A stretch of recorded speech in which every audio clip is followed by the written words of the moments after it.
Someone asked HMS Richards Sr. one time if we should ordain women as pastors. He said, when we run out of men. And I found that some people liked that answer and some people were offended by it, till I found out what he meant by it. Should we have women pilots? Yes, when we run out of men. And we have come close to running out of good men pilots. We need someone who will take it more seriously. Someone asked HMS Richards one time, should women wear makeup? Would you like to hear his reply? He said, when the barn needs painting, paint it.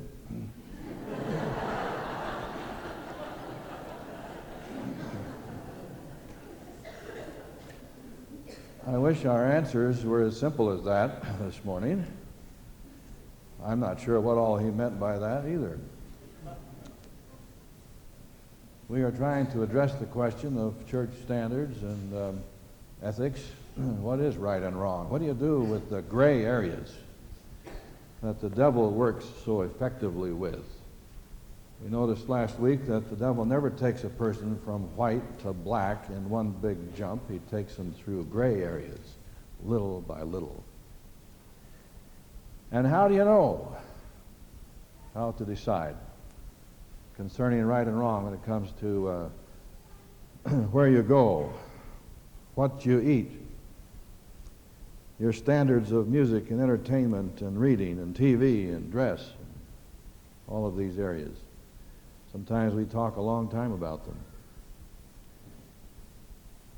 Now, I'd like to defend the attempt to speak to principles here. During the week, a few people tried to vacuum me into details, and I'm trying to stay away from details. I think there's a good reason. I used to have two teenage young people, a boy and a girl, a boy with long hair and a girl with short skirts.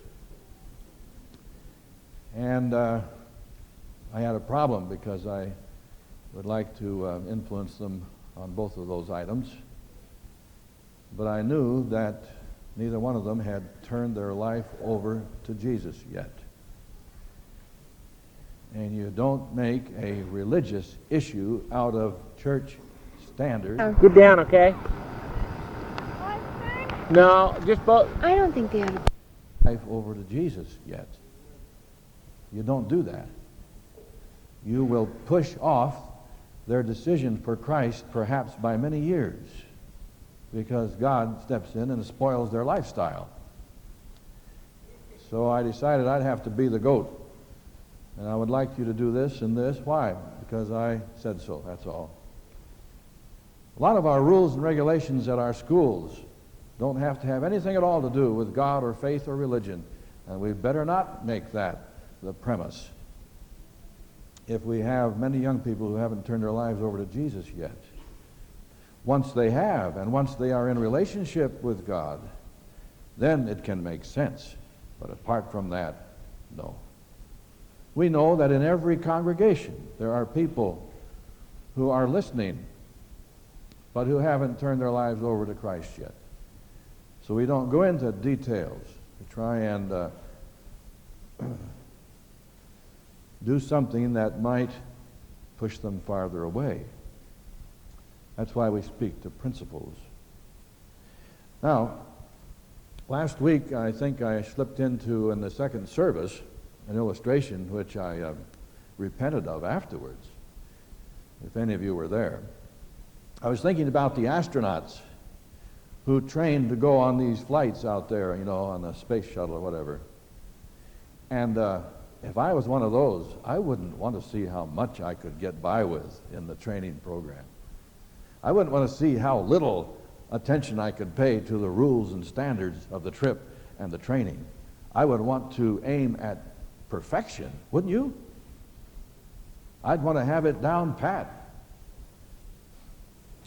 But the inadvertent message that came with that, at least to me afterwards, post-mortem, was this could give people the impression that our standards and our rules and our regulations and our ethics have something to do with getting us from earth to heaven.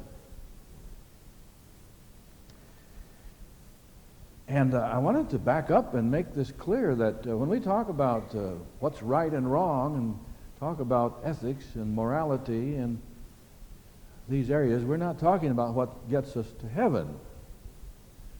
We only get to heaven because of what Jesus did. And accepting that and continuing to accept that until he comes. So once in a while when we have this premise so strong today, we only are saved because of what Jesus did, not because of what we do, we have to watch it that we don't slip back into an old system. But on the other hand, there's something else. My decisions concerning right and wrong and how I relate to my lifestyle in terms of all of these gray areas can have something to do with my relationship with Jesus. I discovered that, painfully so. I discovered that watching the Late Late Show murder mystery, because it had a missionary in it, it's all right, really made my Desire of Ages look boring. And if whatever I'm involved with, wherever I go, whatever I do, has an influence on my personal daily walk and relationship with Jesus, then it does have something to do with the journey from earth to heaven, doesn't it? Sure. So, even the theologians of the New Theology of yesteryear used to take a strong position, to their credit, that even though justification is the gospel and justification is only the gospel and all of the gospel is involved in justification, they would add sort of under their breath, but God doesn't justify anybody that he doesn't also sanctify. And that's true. So we are addressing something that is practical. When we talk about the standards of the church, the standards of the individual, the personal ethics, right and wrong. Now, this week I'd like to just do a part 2 of last week, and we will begin by a bit of a review concerning last week. We gave 4 principles by which we decide concerning right and wrong. What is my motive? Can I ask God to help me understand what's making me tick on this particular thing? There are usually 2 reasons why we do what we do. A good reason and the real reason. Number 2, avoid the appearance of evil. This wouldn't make a whole lot of difference if we were marooned on a desert island, but we are in the world where there are people, and the Christian is going to follow that principle, avoiding the appearance of evil. Number 3, we noticed a principle of influence. And by the way, I think that we haven't really given credit to a little lady who wrote a lot of books when it comes to these items. We think that this author was probably the most rigid, conservative, long-faced person around. That little lady that wrote all those books hit the nail right on the head when it came to this. We have talked about certain standards with all kinds of reasons why we should and shouldn't. And she wrote, the main issue is influence. Don't do anything that would cause someone else to stumble. If it's something you don't need and you can get along without, don't do anything to cause someone else to stumble or be offended. I went home and punched into my computer offended or offend and discovered an old text by the psalmist, which I guess we've all heard one time or another. Great peace have they that love thy law, and nothing shall offend them. And I got a new insight into this old text. If someone in the church is offended by what I do, then they are proving that they don't love the law of God at all. They hate it. So if I do something that someone else thinks is wrong because they are strong, conservative, rigid defenders of God's law, and they get offended by what I do, that proves they don't love the law at all, because great peace have they that love thy law, and nothing shall offend them. What they really do is hate the law, and they're afraid apparently that I'm going to get away with something that they can't do.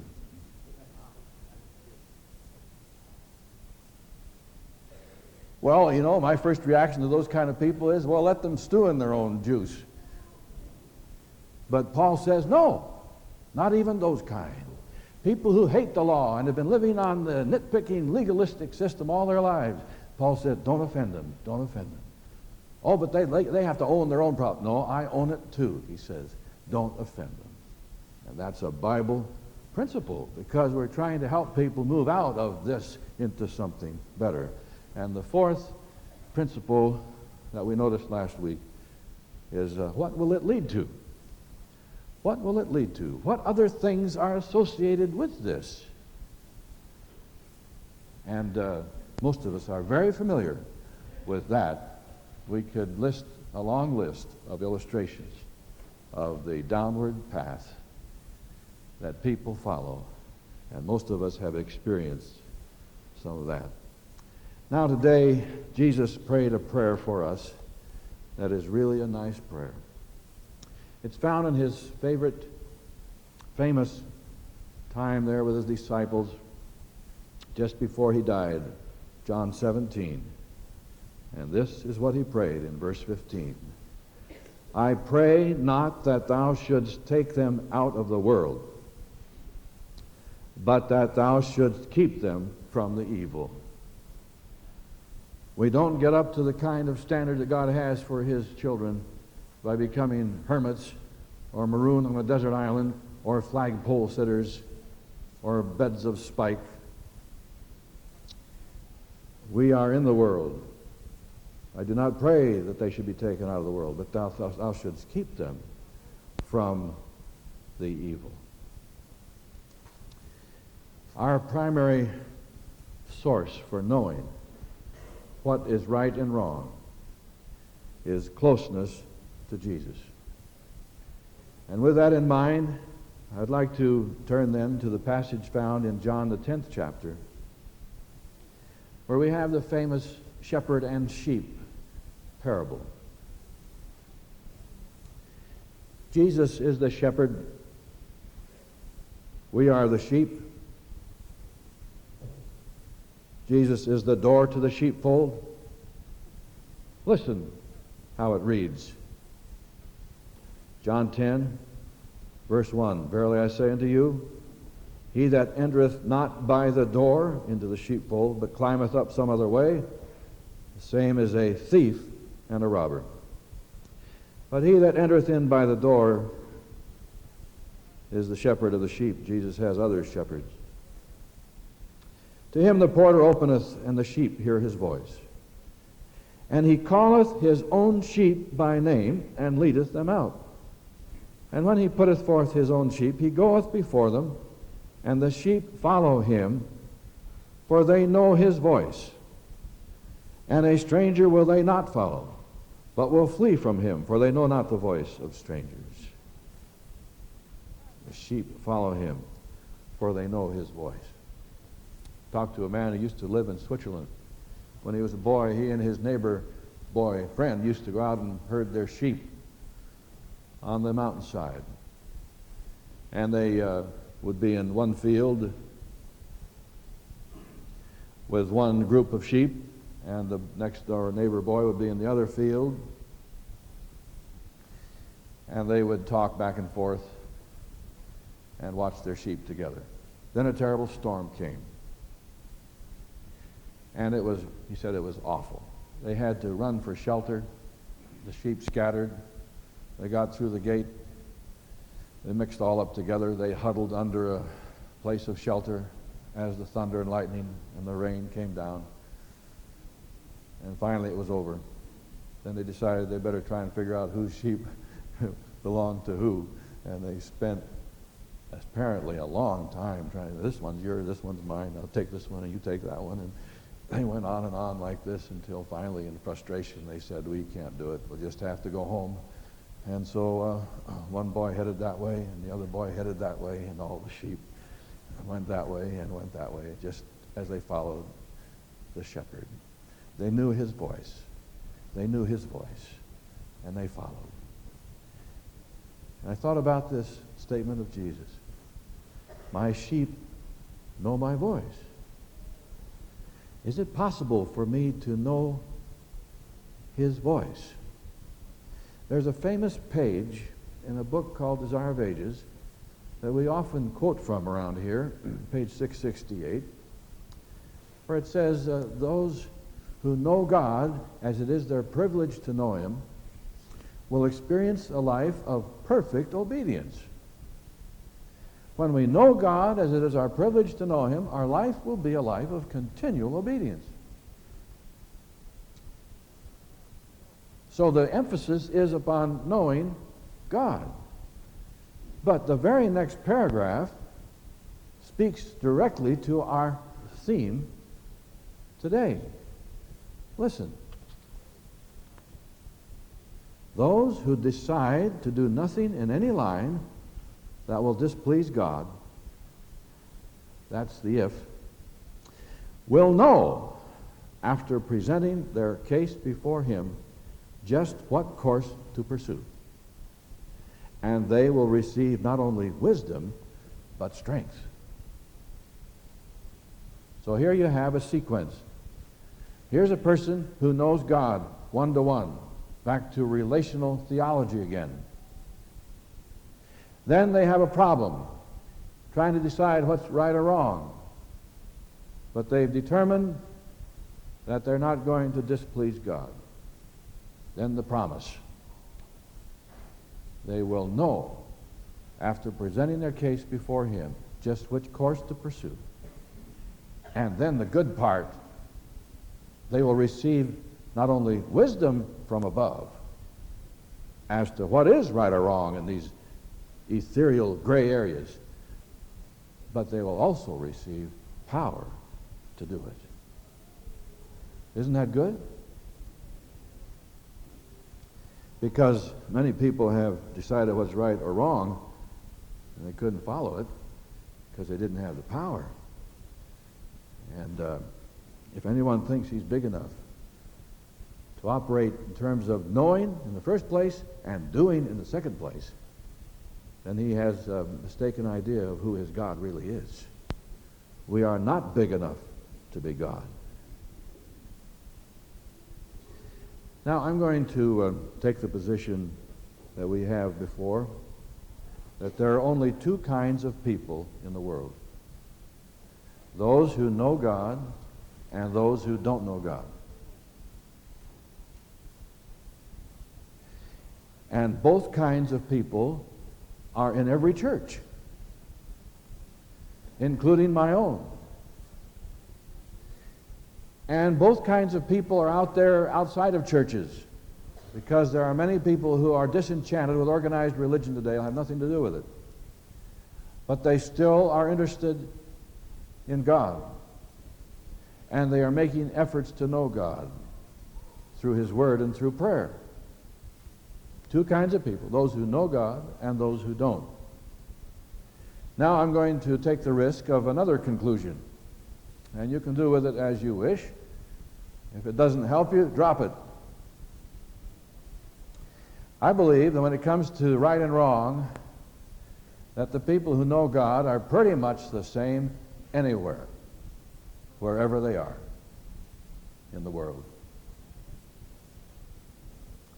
And that the same Holy Spirit that is involved in their lives, in their relationship with God, is the one that guides them in terms of right and wrong and power to do it.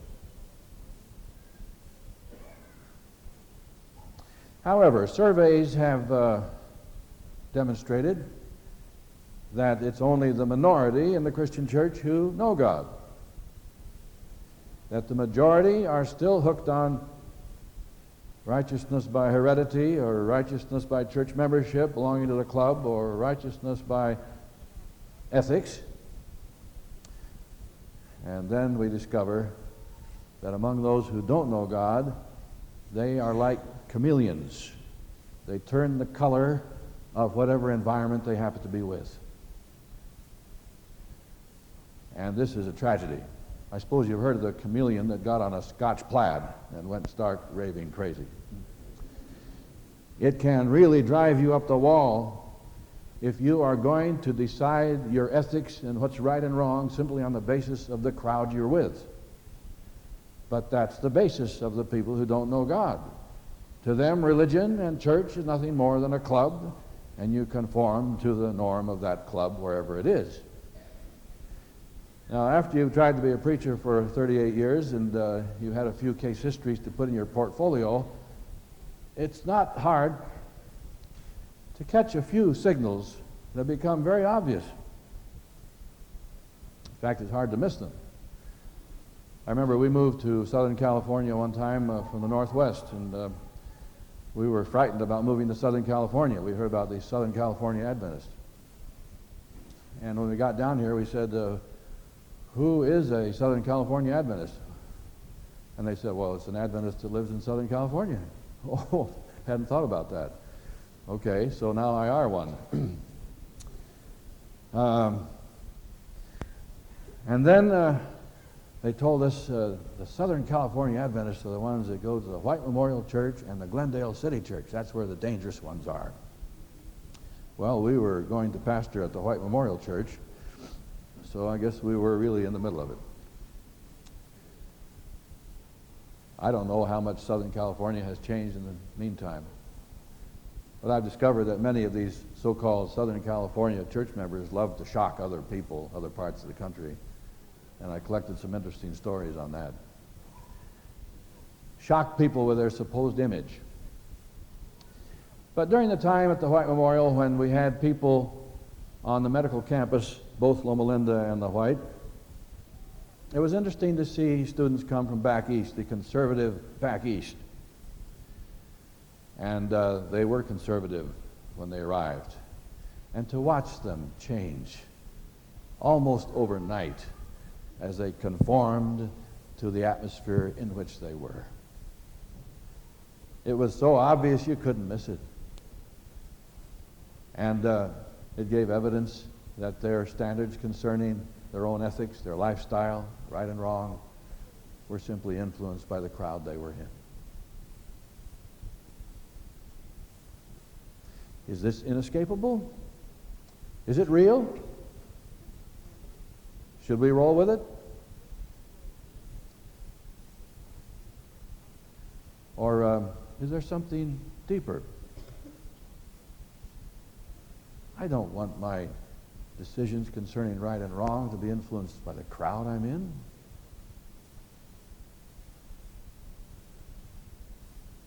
Maybe we should discuss it sometime. I was tempted to call a table talks after church today, just for fun. It might not be too much fun, I don't know. Years ago, I went to a little town outside of Bakersfield, my first year in the ministry, and I was supposed to be responsible for Taft out there beyond the oil fields. There was a little church, and there were some people there zealous to share their belief with others, and so we began some Bible studies, and people came. I gave more Bible studies that first year than I probably have since. And it was fun to watch as people seemed interested in the things of the gospel. There was a young couple that couldn't get enough in one study. They said, come on and study another time with us, and come over after church on Sabbath and eat with us and study some more. And we studied the Bible, and we studied every chance we got. They couldn't get enough. Their appetite was unquenchable. Well, when it came to appearance, she looked like the scarlet beast and woman of Revelation. I mean, she was overdone even for the world. She looked like Revelation 17 twice. you know, half a dozen chokers and things down to the shoulders and all the way up the arms, and I mean, it was really something. And dark purple makeup. Well, we never talked about it at all. We never talked about these things at all. All we did was study the Bible. And then I watched as the painting of the barn began to change. In fact, I got nervous. I really got nervous about it. I decided there was some legalistic church member next door that was working them over, or someone down the block who was stopping by and interfering with my studies and trying to make them twice what we are. But gradually it happened. Purple changed to red and then pink.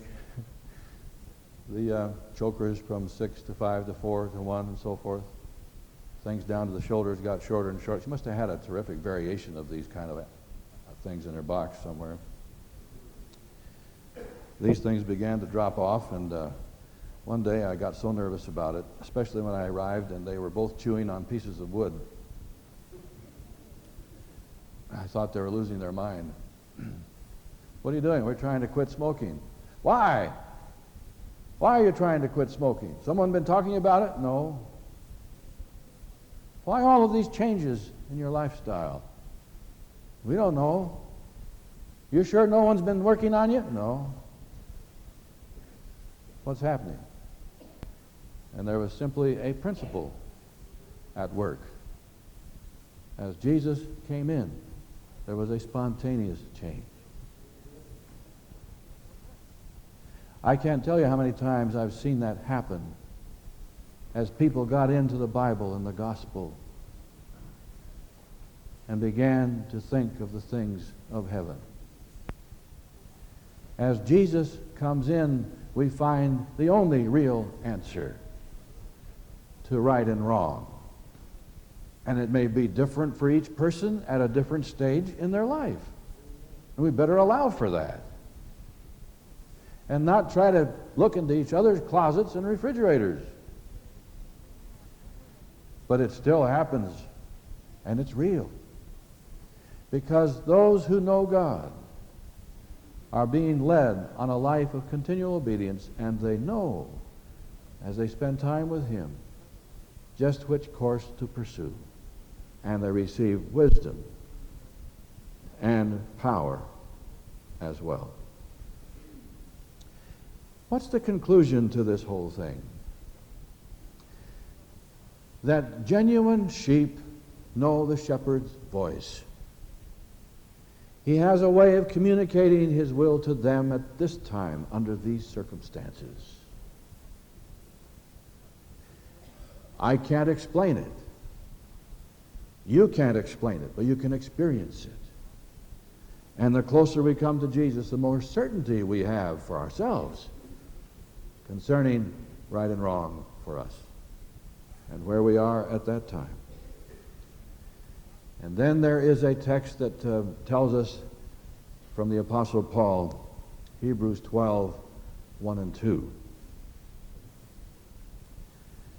Because we are enclosed with this cloud of witnesses, let us lay aside every sin. Do you remember what the word is? Let us lay aside every weight. The weight may not be a sin, but it's a weight.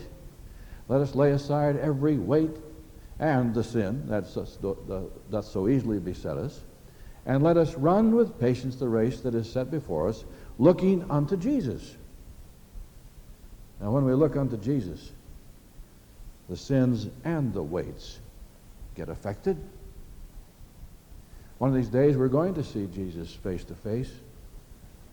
And I have a question I would like to ask you that is based upon personal experiences with people who are facing crises in their lives. Tragedy, sorrow, terminal illness, a loved one. And I've seen that again and again too. There are things concerning right and wrong and standards that somehow don't seem important to hold on to when facing tragedy and crisis. Have you ever noticed this? Have you experienced it?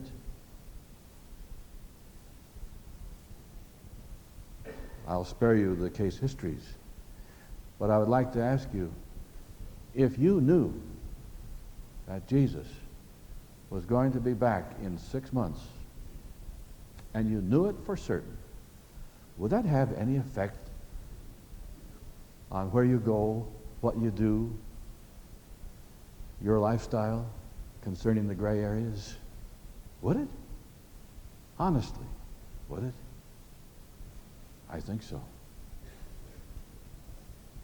Maybe that's not a bad question to ask. And then, of course, the simple logic when you are dealing with the things of not only time but of eternity makes a lot of sense. Are there going to be some squeeze plays on the pearly gates of the city of God? Are we going to rush in with the very minimum standard and try to get through the gates into the city? Or can we remember the story of the stagecoach driver? Back in the early days, they had an opening driving the stage at the company, and they called people to apply. 3 men came. The first one they brought in and interviewed, they said, do you know that particular dangerous spot along the mountain road where the precipice goes straight down on one side and the wall straight up on the other? How close can you come to the edge and make it safely through? He said, I have had a lot of experience. I can drive within a foot of the edge and make it safely through. They interviewed the second stagecoach driver. And they said, do you know that place? Yes, I know that place. How close can you come to the edge and still make it through? He said, I have had a lot of experience. I know my driving. I know my horses. And I can drive within 6 inches of the edge and make it safely through. And they called the third man in. He said, I don't know how close I can come to the edge and make it through. I'll tell you one thing, I'm going to stay as far from the edge as I can. And he got the job. Well, I tried that story out one time, and a church member came afterwards and said, I have been driving so far from the edge for the last 18 years that I wiped out on the other side. Okay, there goes that story. Except that the basic thing still holds. Do you really want to live in heaven with people who have tried to get there and seen how many things they could get by with before they got there? Or do we see Jesus again reflected on the plains of Dura? That's an old story. 3 Hebrew worthies, we call them, Shadrach, Meshach, and to bed we go. That's what my boy called him. Because right after that, that's when that came on. I can still remember as a little kid listening to my uncle preach about these 3 Hebrew worthies. They had spoiled the party that day. Nebuchadnezzar wanted to make sure that there would be no Medo Persia, Greece, and Rome. So he had this huge image erected. And everybody's supposed to bow down when they hear the music. Suddenly a messenger comes running to Nebuchadnezzar and says, there are 3 who did not bow down. He calls them into his presence. He recognizes them as his friends. He had a lot of respect for them. And perhaps it went something like this. Oh, come on, fellas, I know about you. I know about your God. And I have a lot of sympathy for what you believe in. I really admire you. But we're trying to do something here today for the sake of the nation, the kingdom, and go ahead and pray to your God. Just get down on one knee, maybe. Just get down on one knee and look the other way. You don't have to look at the image, and have a little prayer to your God. Just don't spoil the party. Whatever you do, don't spoil the party.